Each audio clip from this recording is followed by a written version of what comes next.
Today we will be multitasking by talking about FHA loans, and I will be doing a clear coat on my nails. So FHA loans have been around since 1934 with the purpose of helping first-time home buyers.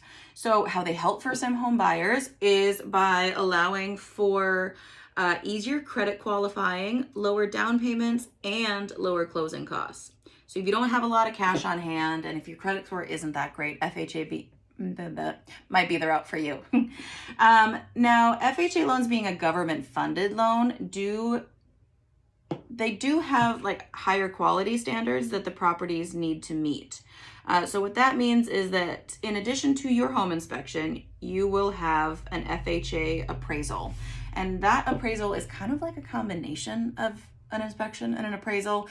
But let me be very clear, you should get a home inspection because the FHA appraisal is basically just a dude walking through the house, making sure that the windows aren't broken, making sure that there's no chipping paint, making sure the shingles don't curl, making sure that the driveway and the sidewalk don't have big tripping hazard cracks in it, stuff like that. The FHA appraisal is looking for safety and maintenance concerns, whereas your home inspection is looking for much more in-depth things of the home, looking at the mechanicals, basically covering your ass, whereas an FHA appraisal is covering the government, I guess.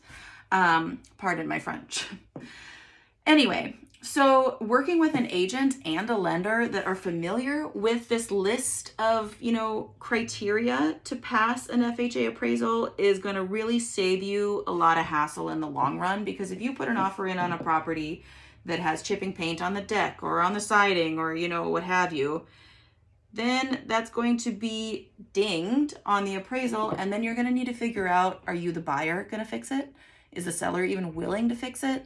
It's just more hassle that doesn't need to happen. So working with an agent, which is where I come in, that is familiar with the process and can help point out those things before they become an issue is really important and probably helpful for you. Definitely helpful for you. So I would love to help you. If you have questions and you want to use an FHA loan, reach out. Let's get it going.